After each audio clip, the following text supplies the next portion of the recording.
इक़रा वारी इमारत जो ही गुंबद हो मीनार हुयो।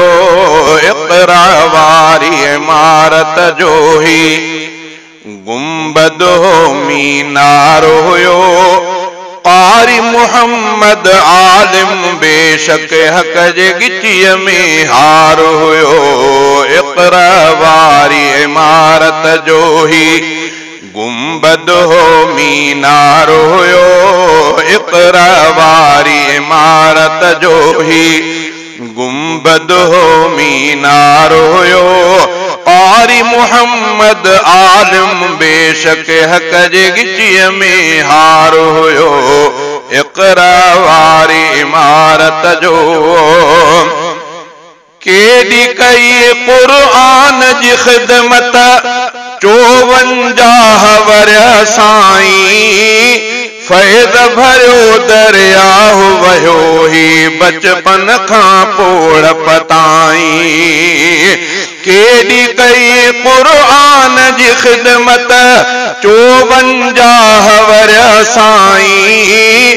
फैज़ भरियो दरिया वयो ही बचपन खां पोढ़प ताईं। सुन्नत जो पाबंद सदाई, सुन्नत जो पाबंद सदाई। तक़वा जो किरदार हुयो। सुन्नत जो पाबंद सदाई। तक़वा जो किरदार हुयो। क़ारी मुहम्मद आलिम बेशक हक़ जे गिचीअ में हार हुयो। इक़रा वारी इमारत जो ही गुंबद हो मीनार हुयो। इक़रा वारी इमारत जो काथो नाहे क़ारिन जो ऐं शागिर्दन जी गण नाहे।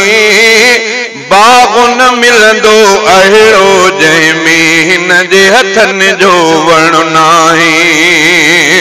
काथो नाहे क़ारिन जो ऐं शागिर्दन जी गण नाहे। बाग़ न मिलंदो अहिड़ो जंहिंमें हिन जे हथनि जो वण नाहे। बाग़ न मिलंदो अहिड़ो जंहिंमें हिन जे हथनि जो वण नाहे। गुल न होई गुलशन हो ऐं नूर न पर अनवार हुयो। गुल न होई गुलशन हो ऐं नूर न पर अनवार हुयो। क़ारी मुहम्मद आलिम बेशक हक़ जे गिचीअ में हार हुयो। इक़रा वारी इमारत जो ही गुंबद हो मीनार हुयो। इक़रा वारी इमारत जो ही गुंबद हो मीनार हुयो। क़ारी मुहम्मद आलिम बेशक हक़ जे गिचीअ में हार हुयो। इक़रा वारी इमारत जो ही हिन जी अज़ीमत ॾिसंदे हिन खे मां त फना फिल्लाह चवां। अहलुल्लाह व ख़ासतहु में शामिल हो वल्लाह चवां। हिन जी अज़ीमत ॾिसंदे हिन खे मां त फना फिल्लाह चवां। अहलुल्लाह व ख़ासतहु में शामिल हो वल्लाह चवां। अहलुल्लाह व ख़ासतहु में शामिल हो वल्लाह चवां। दीन जो आशिक हो ही दिलबर। दीन जो आशिक हो ही दिलबर। दुनिया खां बेज़ार हुयो।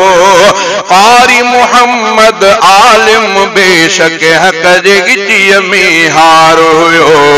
इक़रा वारी इमारत जो ही गुंबद हो मीनार हुयो।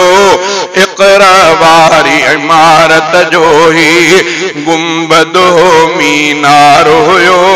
क़ारी मुहम्मद आलिम बेशक हक़ जे गिचीअ में हार हुयो। इक़रा वारी इमारत जो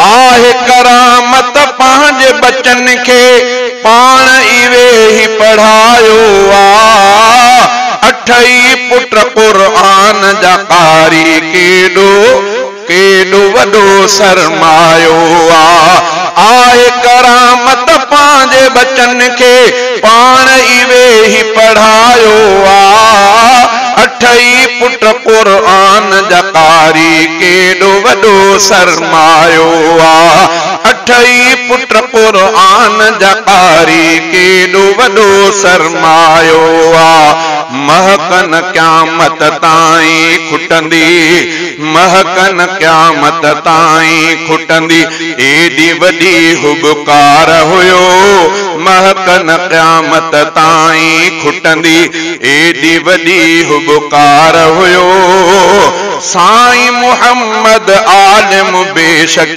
हक जे गिटीअ में हार हुयो इक़रा वारी इमारत जो ही गुंबद हो मीनार हुयो इक़रा वारी इमारत जो ही गुंबद हो मीनार हुयो कारी मुहम्मद आलिम बेशक हक जे गिटीअ में हार हुयो इक़रा वारी इमारत जो मुंह बेवनी फारूक पढ़िया साईं वट तजवीद अदा जह खां पोए चिटी थी मुझे इल्म जे अख जी दीद अदा मुंह बेवनी फारूक पढ़िया साईं वट तजवीद अदा जह खां पोए चिटी थी मुझे इल्म जे अख जी दीद अदा मुझे लय त दुआ जो दर हो मुझे लय त दुआ जो दर हो मुझे अखिन जो ठार हुयो मुझे लय त दुआ जो दर हो मुझे लय त दुआ जो दर हो मुझे अखिन जो ठार हुयो कारी मुहम्मद आलिम बेशक हक जे गिटीअ में हार हुयो इक़रा वारी इमारत जो ही गुंबद हो मीनार हुयो इक़रा वारी इमारत जो ही गुंबद हो मीनार हुयो कारी मुहम्मद आलिम बेशक हक जे गिटीअ में हार हुयो इक़रा वारी